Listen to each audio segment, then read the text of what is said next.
Good afternoon and welcome, everyone. Thank you so much for joining us today as we are unpacking MRV for enhanced rock weathering and sharing insights in how we move from rock deployment to durable and credible carbon removal credits and agronomic impact.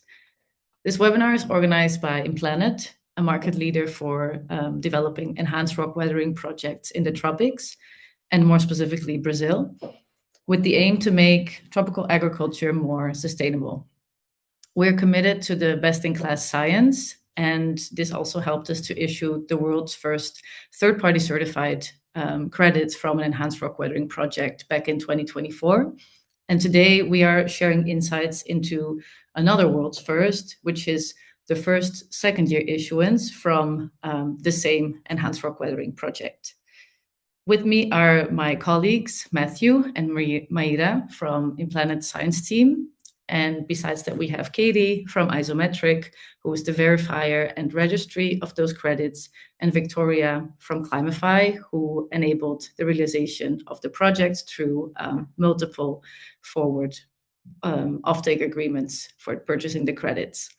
Great if you can all shortly introduce yourself. Matthew, why don't you kick us off?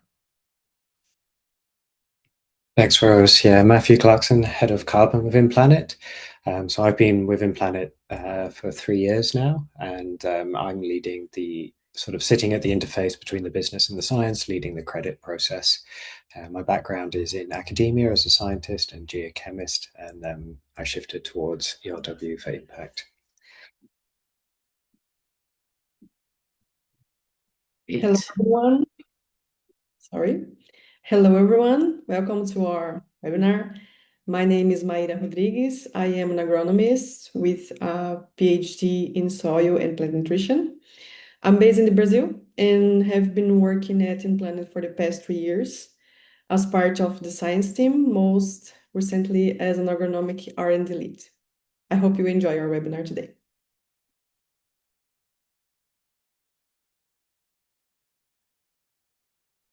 Katie, why don't you go next? Sure, yeah, I can go next. Hi, everyone. I'm Katie Earle. I'm a product manager at Isometric. I've also done a lot of work on enhanced weathering, kind of both on the side of like building out the product functionality to support ingestion of enhanced weathering data and computing the amount of CO2 removed on projects. And I have a background also as like initially a physicist and then a data scientist. So that's why I've been spending a lot of time in this space and helping on the quantification side as well. That's me. Great. And last but definitely not least, Victoria. Thanks, Rose. So yeah, I'm Victoria Harvey. I'm the head of CDR at Climify. For those of you who Climify is new to, we're a portfolio manager for durable CDR credits. So we work with corporate buyers to build long-term bespoke carbon removal portfolios. We provide end-to-end services, so that's from sourcing to due diligence to contracting, and then to monitoring the projects until the delivery of the credits.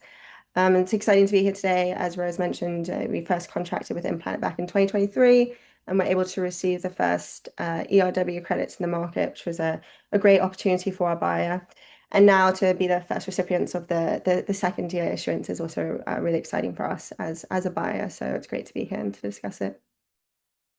Great. And my name is Rose. I am a BD manager at InPlanet, and I will be moderating the session today. I've been with InPlanet since the early days, and actually the project that we're discussing today, Serra de Mantiqueira, was our first commercial deployment at the time, and also the purchase contract with Climify, the first one for me to work on. So it has been very exciting for me to see this project come to life and with these super exciting results also from the field, and of course to be able to deliver on our contractual commitments to Climify. We also have a Brazilian audience with us today. Just want to note that by clicking the CC button, you can assist the webinar with closed captions.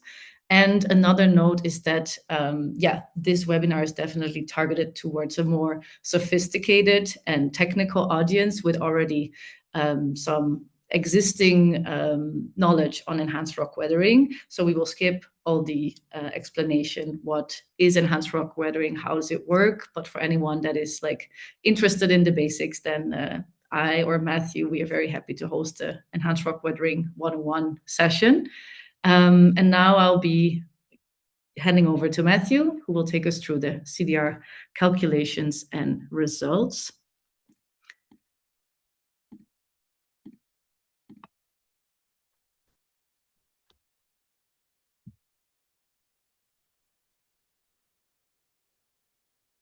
Great, thank you, Rose.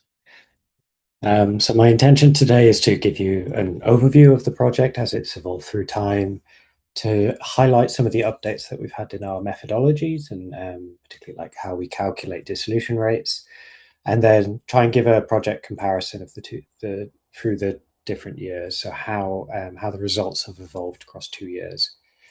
So going back to 2023, almost 3 years this month is when the spreading started for this project. So we'd already designed it, allocated the control and treatments based on the agronomic properties of the soil, and spreading had begun.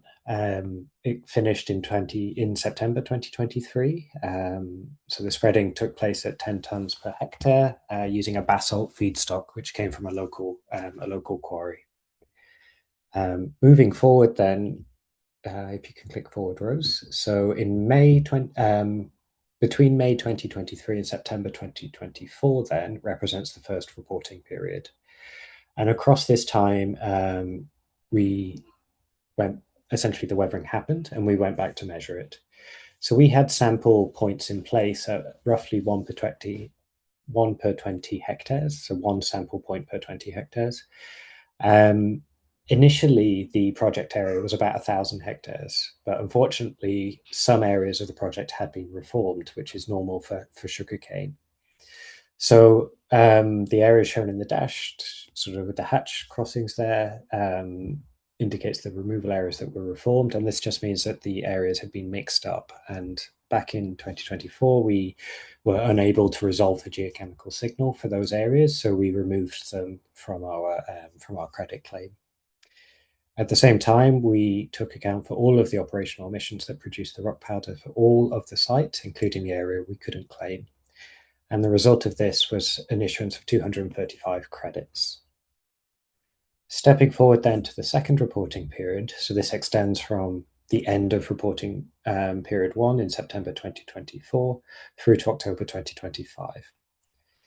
We took the opportunity at the end of 24 to increase our sample density. So we actually had 1 per 2 hectares, so a 10 times increase there, right across the site. So we took those, effectively creating a new baseline for the second year of reporting. Again, we're looking at the same removal area, 540 hectares, and this time we only had to account for the monitoring emissions. So the rock powder has been on the ground now for effectively 2 years. We've seen 2 weathering seasons, that is the rainy season in Brazil, with 2 separate crediting events from that single application of rock powder back in 2023. Next slide, please, Rose. And just to give a little bit more information, all of the little dots on these maps in the control and treatment, they represent a single sample point. And a single sample point actually has 5 subsamples within it. And these are pulled together and used to take an average of that area. We take samples at 0 to 5 centimeters, so quite shallow. The idea here is to use that for the weathering calculation itself. And that's because the rock powder was applied on the surface of the soil. It wasn't tilled in at all when we did the initial spreading. Despite that, we also calculate loss terms, so right down to 40 centimeters in this case for the crediting depth. So we take these deeper samples at the same location. The sample points themselves are distributed across the site to capture the variability. It's not completely random. This is based on a condition Latin hypercube model, which takes in factors like the slope, the topographic wetness index, the types of soils, and it distributes the samples in order to capture that variability. So we took these sample points at 1 per 20 hectares in the first year and 1 for 2 hectares in the second year, and we returned to the exact same position to resample. or as close as we could get with the GPS. So you can see this depicted, first the sample points in A, distributed in B, and then this return to the baseline position in C there. In order to reduce costs, we also cluster some of the sample points. So because in year 2 we had so many more samples, we could cluster these at 1 to 5 sample points, and that just helps us bring down the analytical costs. But we still maintain enough sample numbers to actually perform statistical analysis. So moving forward then, we have these 2 different time periods. On the left here, you can see the start of weathering. This is when we started spreading the rock powder. And then you can see in the middle, that's what we call T1. So that's the end of year 1 or time point 1. Moving through to the right-hand side, we have the end of year 2, which is T2. So we've got these 3 time intervals, T0, when weathering started, T1, the end of reporting period, and T2. And we've actually changed our approach across this time period. So the first crediting period, we used an immobile trace element method, or ITE approach. This is more widely known as TICAT. You might be familiar. So the idea is that you measure something that is immobile in the soil. In our case, it was neodymium. And from that, you can calculate changes in the dissolution of the rock powder. In the second reporting period, we actually moved to something called a total cation accounting approach, which is a slightly more direct method. And I'm going to just run you through those basics now. So on the left-hand side, you can see utilizing this ITE approach, we took 0 to 5 centimeter samples, and we confirmed that neodymium was applied with rock powder. So we can see this statistically significant increase in neodymium in the treatment, but not at the control. So it's really a geochemical fingerprint for the rock powder. From that, we can back calculate and find out what the cation concentration was at T0. A year later, we go back to the same places and we measure the cation concentrations at T1. So now we can actually calculate the difference between T1 and T0 and come up with our dissolution fraction, or FD. And from this, we can apply that value FD. So in this case, it was around 50%. So that means 50% of the rock powder had been dissolved. And we can then calculate what this would be in equivalent of CO2 removal. In the second year, with the higher sample resolution, we actually have a measure for T1 cation concentration, and then we have a measure for cation concentrations at T2.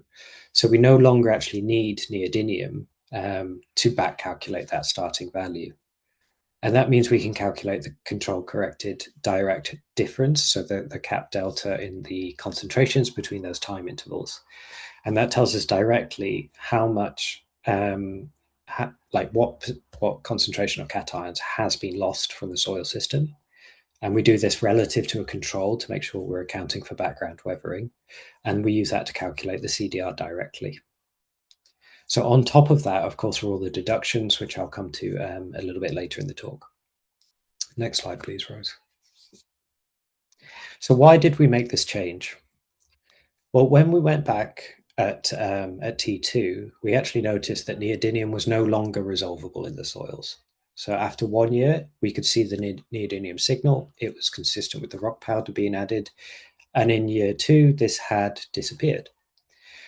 And what you can see on the right-hand side is that it's a density plot for the control and the treatment, and it's the difference that we've seen. So we've actually lost about 2 to 3 ppm of neodymium across that interval, and that's consistent in the control and the treatment. So it's a very small amount, but unfortunately, because of these low application rates, it means that neodymium was no longer resolvable in those soils. The fact that this happened in the control and the treatment to the same extent suggests that this isn't an erosive loss of rock powder, which is what some people might be concerned about, and one of the advantages of the immobile trace element approach. So this looks like we can no longer say that neodymium is immobile over 2 years, but over 1 year, it was certainly immobile. And it's probably that this has leached out of the system. If we go to the next slide, please, Rose. We also gained some further insights from our field monitoring stations, or the FMS. So at the FMS, we have different application rates. We've got 10 tons per hectare, we've got 50 and 100 tons per hectare.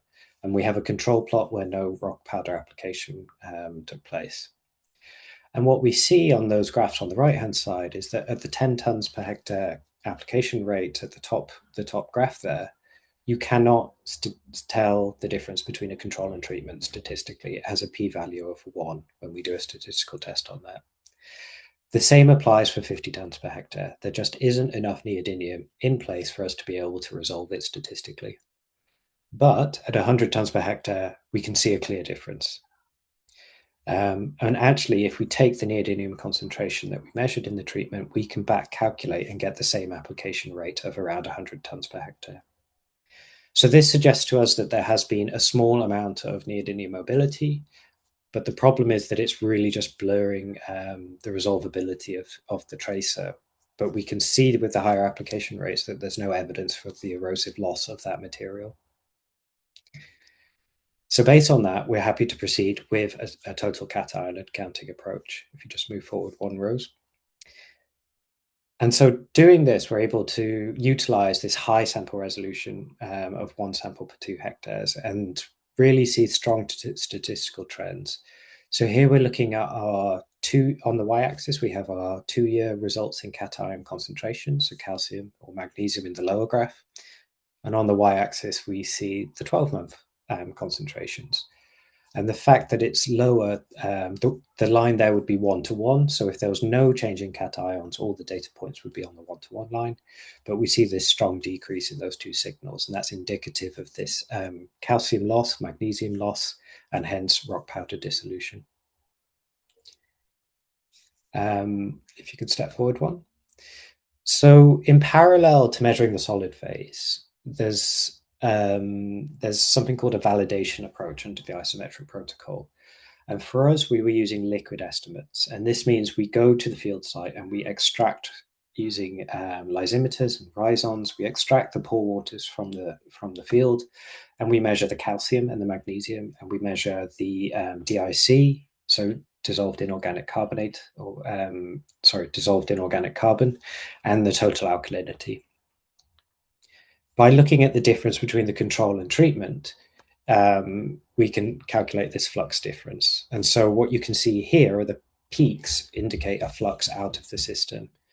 So we can see how in the green line there, that's calcium, magnesium that are leaving the system. It's a flux out. And we also see the same signal in the bicarbonate itself with the alkalinity and DIC measurements. There has been some evolution through time in this, and particularly on the lower graph, you can see how this has changed with much higher DIC fluxes through time.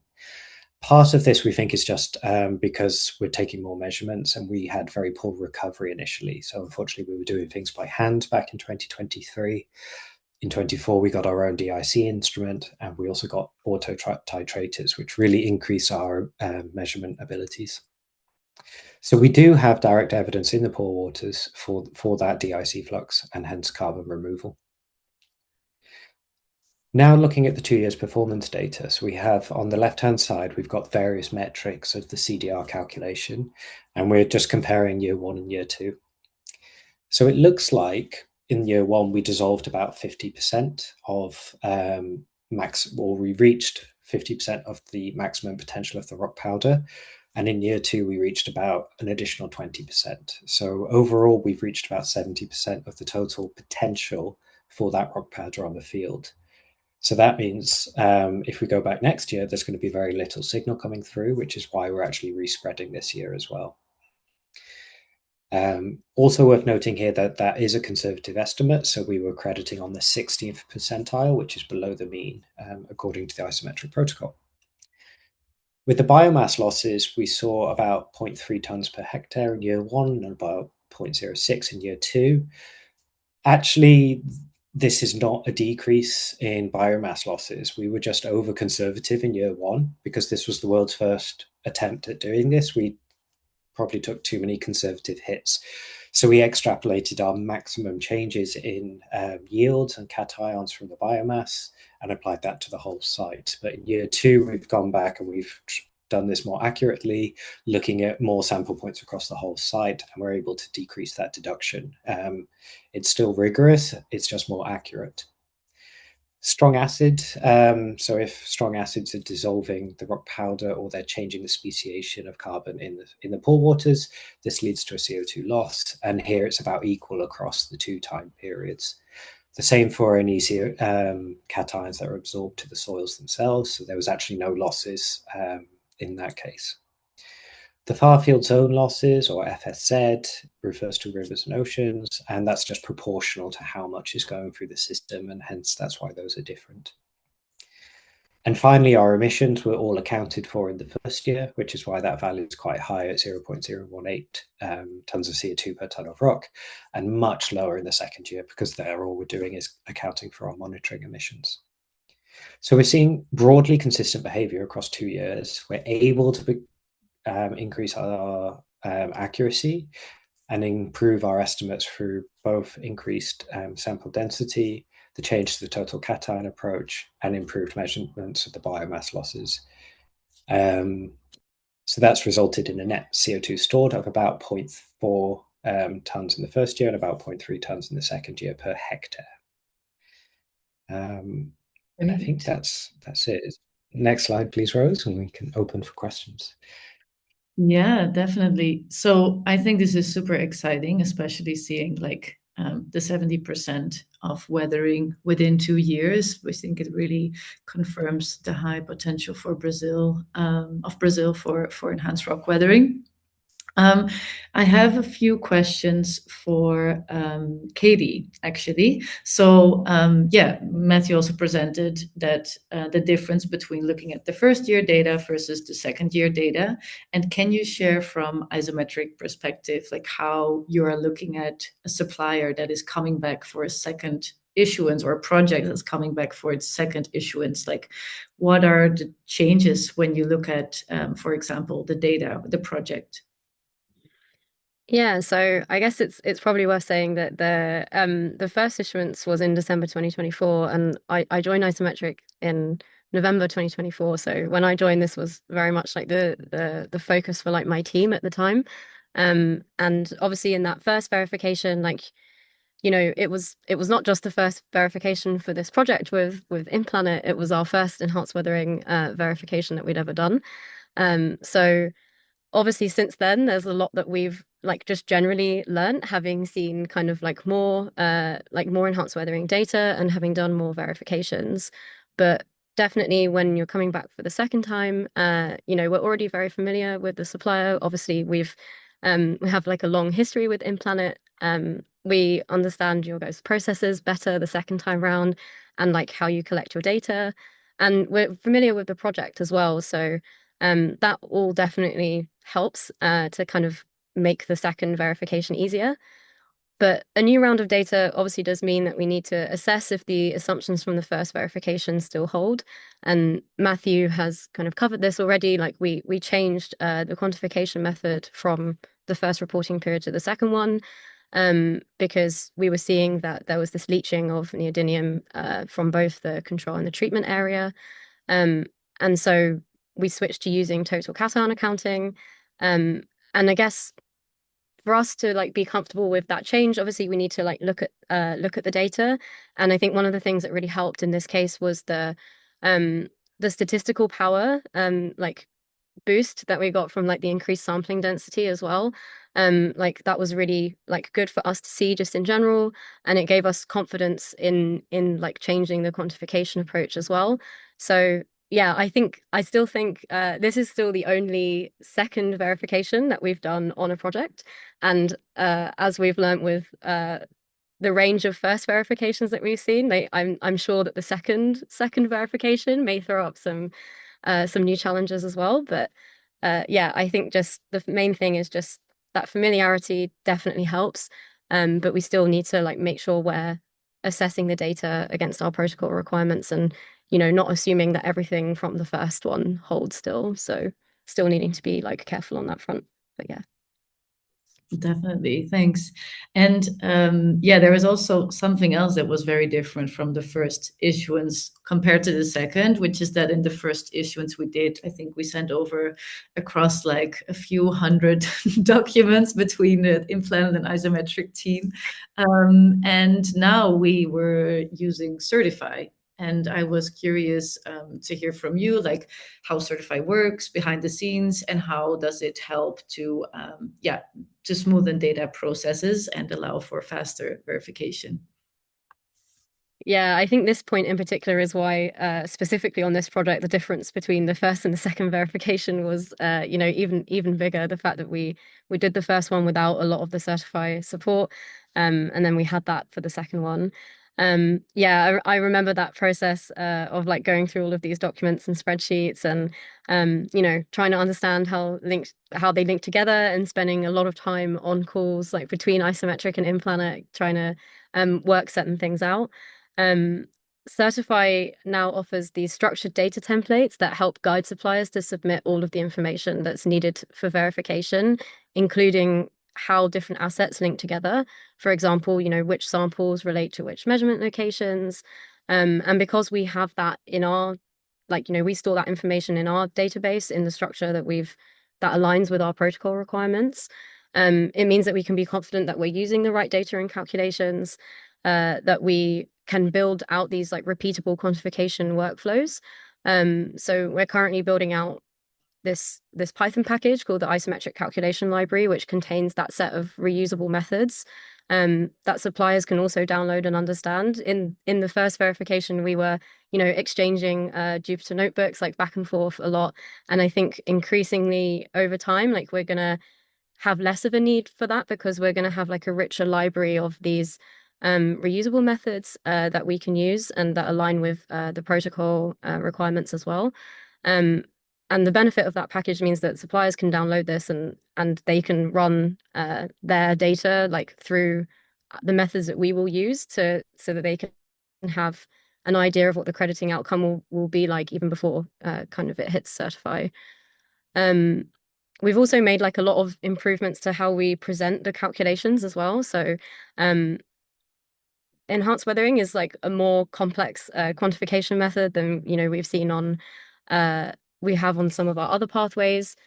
We tend to use bootstrapping as like our method for uncertainty quantification, and representing that in the calculation tree structure that we initially had in the product. It was kind of hard for verifiers to understand like all of the steps in a calculation. So now we've built out this code calculations like functionality, so it's easier to trace the quantification methodology from inputs to outputs, and the verifier can inspect all of the code that's gone in there. And we can also output these intermediate like results, which constitute like different protocol checks, such as the statistical significance check or like the application rate check if it was a first verification.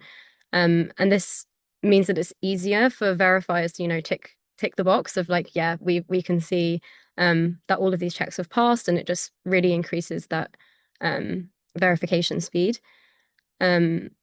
And yeah, there's lots of other things. I think the other main thing is this issue workflow that we now have on GHG statements. So the fact that suppliers can raise issues like in context, like on specific components or data points, and suppliers can like address those in the log of issues. So it's just, again, instead of having like lots of different spreadsheets, which everyone has to keep track of and might get out of sync, we've got this like one place where everyone can see the current status of the issues.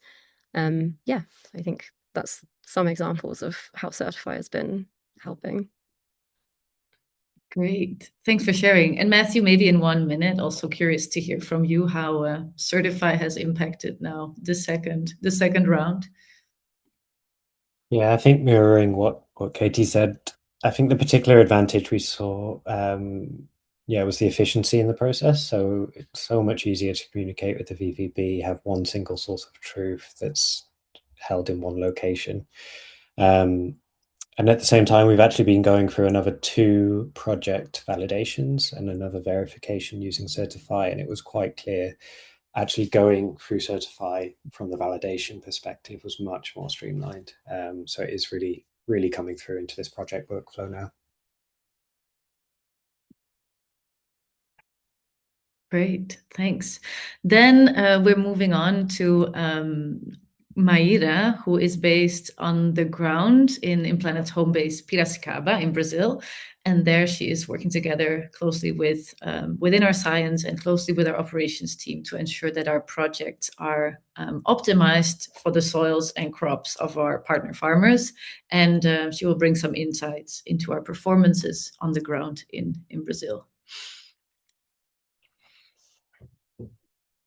Thank you, Rose. So welcome again, everyone. So now let's talk about the main agronomic findings we have had in Brazil using basalt rock powder. So on this farm, we conducted evaluations both on an experimental scale, which we can call a field monitoring station or FMS, and on a commercial field scale. So for the FMS, we tested for rates of application of rock powder, 0, 10, 50, and 100 tons per hectare, as Matthew already mentioned, with 4 replicates, totaling 16 experimental plots in a total area of 175 square meters. For the commercial field, soil sampling points distributed across 440 hectares were evaluated by our team. In this area, the sugarcane plants were between 1 and 3 years old. And the main cultivar used on this farm is CTC, is one of the most representative cultivars in Brazil. About 50% of the country's planting today. And for today, we will focus on the main findings related to soil fertility and productivity for sugarcane and how the use of 10 tons of basalt rock powder influence them. Rose, if you can change the slide, please. Thank you.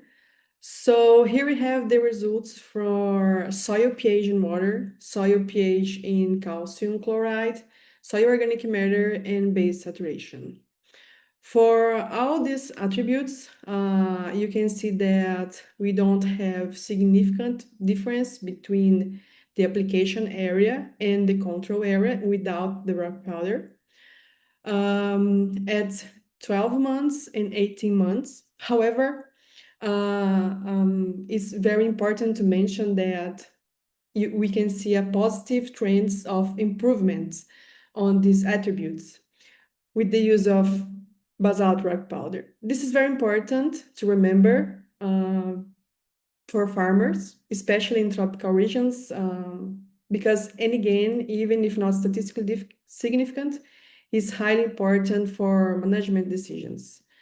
So here we can see after 12 months, an increase of 0.35 pH units. And after 18 months, 0.24 pH units of increase. And this leads us to a limestone equivalent effect of 1.4 to 1.9 tons per hectare. Thinking about soil organic matter, we observed an increase of 6% in the content of this parameter. And about the base saturation in the soil, we could see an increase of 50%, about 50% to 55%. This is very important because this is close to the optimum of 6% for sugarcane. This value is used to is used in our offshore bulletins to calculate the amount of limestone, for example. So this is a very, very important increase that we observed. Ross, if you could pass another slide. Thank you. Another very positive effect that we observed in this experiment, and also in almost all other experiments with other crops, such as citrus and pasture, was the increase in phosphorus levels in the soil. This is not because rock powder is a source of phosphorus, but due to its large amount of silicon. This is our main hypothesis, which competes for the same phosphorus adsorption sites in the soil. It's worth to remember that for tropical agriculture, this is one of the main challenges in terms of soil fertility, because this high level of fixation of phosphorus in soil reduces the availability to plants. So this is a huge challenge for us. So about phosphorus extracted using Meliq-1 is a excited extractor that we use for this approach. We observed an increase of 61% and 85%, about 85%, respectively, in the levels of phosphorus in the soil after 1 year and 18 months. And when we consider in the resin, the pay extracted using resin in the soil, we also observe an increase about 46% and 35%, respectively, after 1 year and 18 months. This leads us to a phosphorus fertilizer equivalent range, considering Meliq-1 extractor, of 27 and 84 kilograms of P2O5 per hectare. So this is very important. Again, thinking in tropical agriculture. And also this leads us to a potential of phosphorus fertilizer cost savings of 241 and 327 reais per hectare, which is huge, thinking about how challenges is the agriculture in Brazil. Thanks, Rose. So now let's talk about the commercial field findings. When we take a look in the yield data for the first year, we can see that we had an increase between 5 to 14%, considering the CTC cultivar in the stage of 1 year and 2 years. And for second year of yield data, we can see increase of 6% and to 28%. This is a huge amount of increase. And when you think about the ETR, is the total recoverable sugar, is very important parameter for this crop in Brazil. We observed an increase of 9%, sorry. And this leads us to an increase of 11 kilograms of ETR per tons of sugarcane. And the economic effect related to this increase is 6% of yield and 6.7% of ETR, with a net of about 10.911 reais per tons of sugarcane in Brazil, in this farm specifically. So this final slide summarizes the main findings, which include improvements in soil pH, potential for partial limestone replacement, increase in base saturation, and in the soil organic matter content. This results in increased productivity and sugar content in sugarcane plants, with potential to reduce the use of phosphate fertilizer, which could generate economic gains for farmers in Brazil from the first year using rock powder, mainly basalt powder. So I don't know if Rose wants to. Yes, thank you so much, Maíra, for sharing. I think super exciting results, and especially the yield results, or basically the effects of this rock powder application, thinking that it is only from one singular application, and actually there are long-term effects both for yield or for pH. That is super exciting and shows that actually rock powder is more like a slow release fertilizer and can have a long-lasting effect. And Maíra, I'm curious if you can share a little bit on this specific farmer. What has been his reaction, or how is he perceiving the rock powder applications? Yeah, this is a great question, Rose. They are very satisfied with your partnership. In fact, this week we are reapplying the material on the farm in the old areas and applying the material in new areas.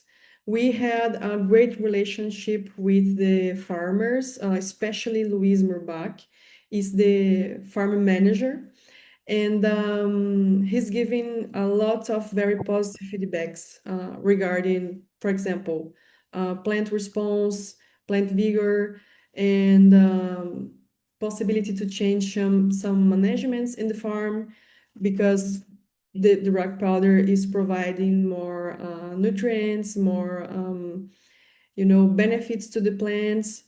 And this is very, very important because we are giving something back to the farmers, and this is increasing the confidence that they have with the company and with the process. And in addition, the data that we are collecting is being shared with the farmer, and this is helping them to make optimizing the decisions about the resources that they are using in the property. So I see this relationship very positive, and I'm very confident that we will keep doing a great work with them. Great. Thanks for sharing. And I think it's really exciting to now have these results from 2 years and to be able to also make them visible these are usually referred to as co-benefits, but depending on the partner and the farmer, these are, of course, the main benefits and really allow us to scale and introduce this solution to more farmers in Brazil. Now, thank you so much, Mayra. Now I will turn to Climify, as Climify is like one of the main carbon removal intermediaries in the market and is talking to a lot of suppliers as well as current and potential carbon removal buyers. So great if we can get some insights from you, Victoria, on the current market. And first question I have to you is what actually this first issuance of enhanced rock weathering and now also the second one following, what this actually means for the CDR industry, and how do you see that this is relevant for buyers? Yeah, well, firstly, thanks, Rose, and thanks, Matthew and Mayra, for presenting. It's always interesting to see the data once again, and especially in the public now. So for us, speaking on behalf of the buyers, this is an exciting moment, and I think it's helpful to really take a step back for a second and remind, it's not new to all of us, but take the perspective of the fact that we have been really building the durable CDR sector from scratch for the last few years, and real deliveries and meaningful deliveries have only been coming in the last few years, but really months is the timeline we're looking at. So the track record in this sector is quite limited, and I think it's for new buyers entering the space, there's a lot of uncertainty that this creates, and we want them to feel comfortable with this. We want to engage them with this, but at the same time, that uncertainty can elevate some delivery risks and can elevate some questions, and that's why they come to speak to actors like us at Climify. So when I'm looking at a first-year issuance and a second-year issuance, it's really starting to build the foundations of track record for a supplier, but also in this case for a pathway as a whole. So it's a meaningful milestone for the sector. It helps to kind of address some of the uncertainty, to see the benefits that can come on the carbon side, but then also as to what was just presented, those beyond carbon co-benefits are part of really that enticing storytelling for buyers as well, that they can really help to support these projects beyond just the carbon side of the market. So it's an exciting milestone, and being realistic with this as well, what we'd want to see as an actor representing the buyers is more CDR suppliers, more ERW suppliers converging on this second year issuance, going through the process, seeing this track record build with InPlanet and then build in the wider market as well. So not to overlook the milestone that has been achieved by this. Yeah, I think that's what we all want and definitely need as building this new industry. And Climify has a strong commitment to quality and monitoring. And given that credits are issued through the isometric protocol is giving, I think, already a high mark for quality. But can you share what you as Climify are looking for in projects, but specifically in enhanced rock weathering projects beyond like a certification or beyond an issuance? Yeah, absolutely. And Clarify may be new to many of you on the call, so just to reiterate, so we're a portfolio manager for CDR. So we're helping corporate clients with end-to-end services. So that means running RFPs, doing the due diligence itself, and then contracting with the CDR suppliers. The important final piece then is monitoring the projects until delivery.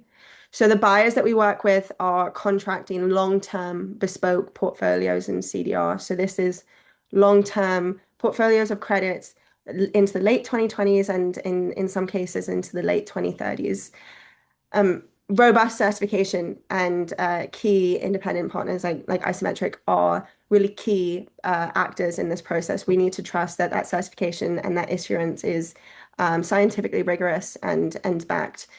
And at the point of issuance, we certainly do. But for these buyers that are looking longer term, 5 years, 10 years into the future, there is this blind spot that they're grappling with the contracting that happens today and that future delivery of carbon removal credits to their portfolio. So then what we do as their partner at Climify is we support on monitoring that blind spot, if you will. So monitoring the project from now all the way until delivery in the future. And in our due diligence process, we look at the integrity of the project. So this is both the carbon integrity, looking at things like durability and the carbon accounting and additionality, but also the beyond carbon integrity. So looking at impacts to the environment and to the community as well relative to the project. Importantly, we also look at delivery risk. So that's the second pillar. So how likely is it that these projects are actually going to reach that delivery in the future? Looking at technology, at the value chain, at the financial risks, as well as certification risks. And then lastly, and this is really bespoke to different buyers, we're looking at the opportunities. So here we're thinking about things like scalability, but also importantly and exciting what was just presented around the opportunities of co-benefits. It's a really important piece to many buyers in the puzzle. And so for us, as I said, we're monitoring these different variables. We kick off this due diligence at the beginning of that contracting with the supplier. And then as Rose and Matthew and the InPlanet team are aware, we then meet with our suppliers on this quarterly basis to get updates on the progress of the project and tracking it against that initial due diligence that we completed. So for ERW projects, things that we'd want to look at is spreading and procurement of rock, commensurate with the scaling targets that are set out by the supplier. Or alternatively, other project-specific things that we could look at is have certain permits been obtained that were set to be met by a certain milestone?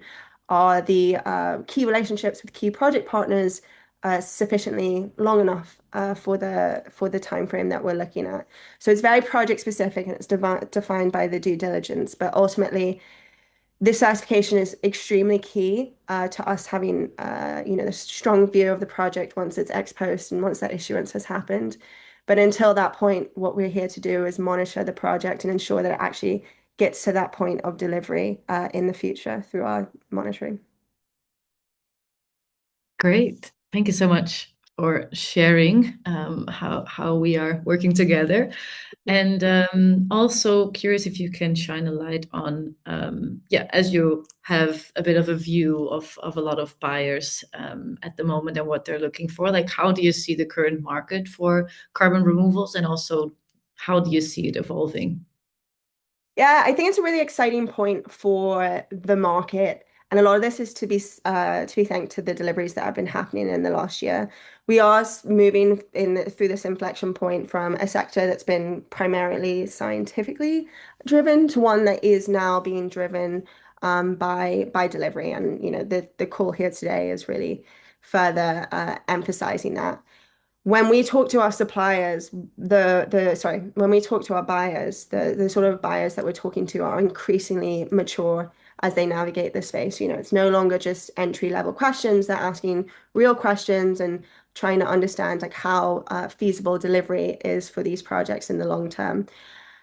So with that maturity, what we're finding is that there's a lot of buyers who are thinking about near-term, transactions, these spot transactions, of course, but more significantly, they're thinking long-term about their portfolio in CDR. And for us, we specifically are working on an initiative with some of our buyers called Beyond 2030. And what we're looking for is to help our buyers define their portfolios for the post 2030 years, which is crazy to think about in this novel sector, but it's something that is really of importance with these mature buyers. They want to secure these relationships with key CDR suppliers who are having success today for the long term. They want to do the legwork now for the long term. So with that, seeing which buyers we then see as like real contenders to be here in that time frame is an exciting an exciting assessment to go through, and with delivery track record alongside commercial opportunity, scalability, and then the co-benefits as well. These are the sort of things that our buyers are really seeking to evaluate now and then set out for not just today, but really the next 15 years of their portfolios. Yeah, we're definitely also happy to see this move to, okay, instead of what can I get delivered this year, into okay, what does it actually look like in 2030? So definitely very excited for that as well. Thanks so much for sharing. Then now I have a question for actually Katie and Matthew, and also combining a few questions in the chat, which are a bit more about the scalability of enhanced rock weathering certification. So there are a few questions on like, yeah, at the moment we're still having quite some samples that we need to prove carbon removal, and also about the analytical costs of doing this. And yeah, I was curious to hear from both you guys, like how do you see the scalability of enhanced rock weathering verification, and can we expect any changes already soon? Do you want to take this first, Matthew, or should I? I'll have to go first if you want. Yeah, go for it. Let's get the registry perspective first. Cool. So yeah, I guess like in terms of scalability of certification, obviously we're still in the stage where the science is evolving kind of constantly in the enhanced weathering space. So we fully expect to see new approaches that we will have to audit and incorporate into our protocol. So this could be anything from, new measurement techniques to even starting to think about like model-based quantification. I think, I know there's a lot of views on kind of like the readiness of the field for that, but I guess at least thinking about how we would set the rules for validating a model to use for that purpose. And, just being open to the different approaches that we see people trying out and trying to really like assess them for what they are. And we've tried to incorporate, for example, some updates into our like 1.2 version of the protocol that we just released. And we're also adding those new approaches that we do allow into the isometric calculation library again. So suppliers are aware of exactly like what methods are like available under the protocol and how they can best make use of those.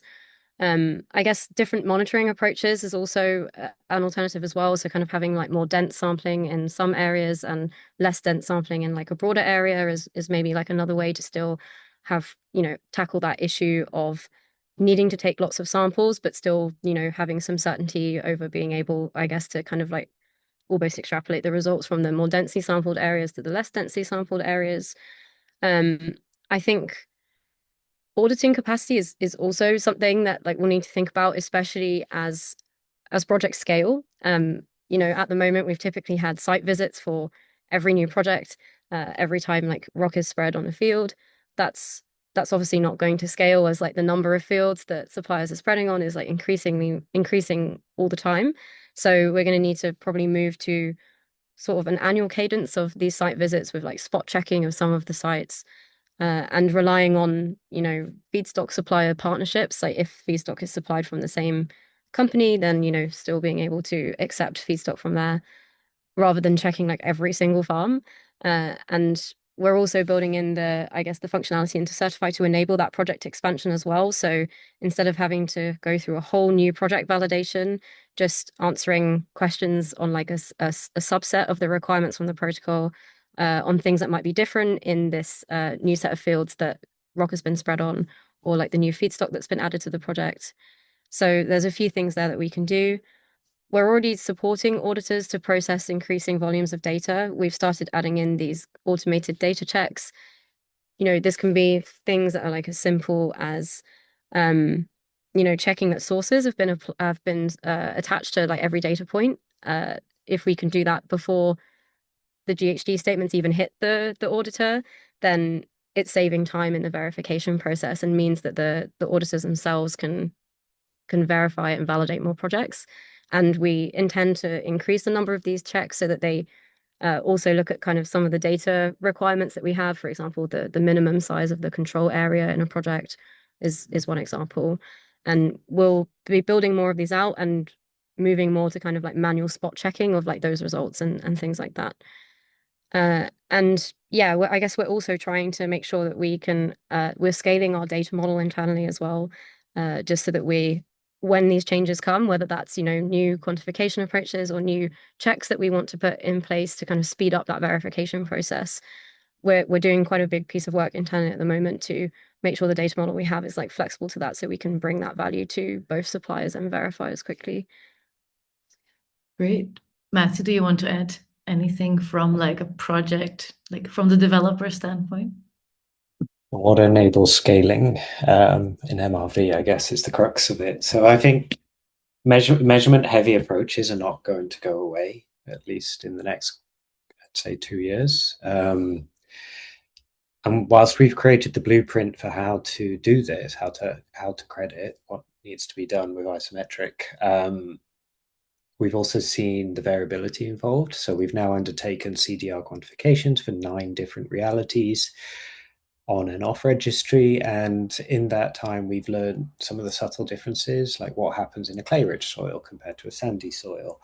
What do the calculations look like? How do immobile traces vary for feedstocks and application rates? So I think we're in this phase now of iterating to find these differences. Essentially, we have a blueprint we follow. There's always something different, and it's on all suppliers now to keep iterating and keep innovating in this phase. I think something that's really exciting, though, is that even though we have limited results, there's consistency between the results, and we're starting to see consistency with different baseline metrics that might be able to predict weathering rates. It's a long way yet, but I can definitely see this evolving into something like a machine learning approach once we've collected, say, another, multiple seasons of data. Each year we'll have a 10 times increase in data return. So it's really exciting to see that moving forwards and how much we can learn from that process. So it's really good to see the support. I think, Victoria, this is really, really key, that role that Climify is playing. It's driving that initial innovation and creating the market. Definitely. And Matthew, as you were speaking about learnings, there was also a question in the chat about the learnings that we then had with the trace method. Will we still use this or not? Can you comment on that? Yeah, great question. So I think when this method was released in 2023, it was seen as like the answer, and now we're sort of ground truthing that to see and stress testing it. What's clear, I think, from this deployment, but also some of our other deployments, is that naturally soils vary quite a lot in their trace element concentration, and there is a point. It's basically a straight line when you look at the concentration of the element versus something like clay content. It's a like really nice regression. And what that enables us to do is to say, in this type of soils, it might work. In these type of soils, it is unlikely to work. And so in those situations where we have, for example, higher clay content, above, like, I don't know, 10%, just as a number for illustration there, we would say, okay, here we also have to take samples immediately after spreading to get T0 for a total cation accounting. but it gives us that knowledge moving into deployments of which way we want to go. So yeah, that's something we've already been able to learn within this first season of calculations. Great, thanks for sharing. We are at the hour, so completely understand if people have to leave us. Matthew, Maira, do you want to take one more question? Maybe what we can, Maira, maybe you can, we can dive into the differences in like that projects or different regions have on the projects. So basically, how local climate and soil conditions are affecting the weathering efficiency. And yeah, maybe you can share a bit like how this is, of course, one project, and the rest of the projects we are also doing it InPlanet. We have different types of soils in Brazil. We have lots of oxy soils here, and with different granulometries, different amounts of sanding, of clay. So for sure, this can affect the efficiency of the weathering here. But the good thing in Brazil is that we have a lot of rainfall, a lot of high temperature, and our results are showing that we are in the best place in the world to make enhancing the rock weathering. I believe we have strong potential to keep working with this approach. And our region here in Brazil that we are located in the southeast of the country is showing a lot of potential. We are expanding our works to the Midwest region, and the preliminary results are showing great results. So yeah, I think we are in the right way. I don't know if Matthew wants to add something about the weathering efficiency. Yeah, I think this is it's a really pertinent question, and of course it's early days. We're still making the observations to really understand the drivers of weathering efficiency and weathering rates. I think for certain what we can say now is we are not limited by rain, we're not limited by temperature. We also don't seem to be limited by the feedstocks themselves. So I think we're in a very good position. And we're definitely observing the highest efficiency in the sandiest soils that actually correspond to the most degraded conditions. So it really gets to align those co-benefits with the CDR performance. And that's really exciting because it really means that the carbon finance can be used for sustainability as well. It's about driving those changes. Definitely. Great. So we have received a number or like a lot of great questions in the chat, but we cannot answer all of them, but we will keep them and answer to everyone individually also through email. So thanks a lot for all the great questions. And I want to finish by asking everyone from the panel, so all of our speakers today, for one sentence on why enhanced rock weathering is a leading carbon removal technology that you should definitely look into. I can go first. So I feel like, as you know, representing the buyers, what we want to see is methods that have a credible path to delivery, but also that have strategic opportunities. It's difficult to get buyers into this sector, so that combination is something that we are seeing in ERW as we've discussed today. So that's what we're really excited about. Great. Me too. Katie? Sure, I can go next. I think for me, it's the combination of the scalability because it uses existing infrastructure. Like there are farms, there are quarries, there's feedstock. So that's really exciting. Along with the high durability, the fact that the permanence is so high on these credits because of the geochemical pathway that we understand, and also the co-benefits that have been discussed today as well. For me, it's like that trio of the scalability, the permanence, and co-benefits. Matthew? Yeah, I guess I'll end up echoing some of this. So in Brazil, we have 270 million hectares of agronomic land, including pasture and planted area. That's a lot of area. And hence a lot of potential. And I think the key thing about ERW is it's worth doing anyway. So in terms of the co-benefits, it could be part of decarbonizing supply chains. It's worth doing, but to get the climate impact, you need those really high application rates of 10 to 20 tons per hectare, which farmers are just not going to do unless the carbon finance is involved. So it really is about uniting those two things together. And I think it's quite rare in carbon portfolios that the co-benefit forms part of the direct measurement that's needed to do the crediting. We have to measure yields, we have to measure the soil health. So that's a real core component of the calculation, which gives us really good insights into those co-benefits. We're not trying to pull in extraneous data. It is a core component of it, which means we get to see the benefits that we're making. Yes, which is great that we could present that a bit today. Maira, you want to close us off? Sure, thanks, Rose. So yeah, for me, beyond carbon removal, I believe this approach can for sure promote regenerative agriculture. When we think about tropical countries like Brazil, this becomes especially important.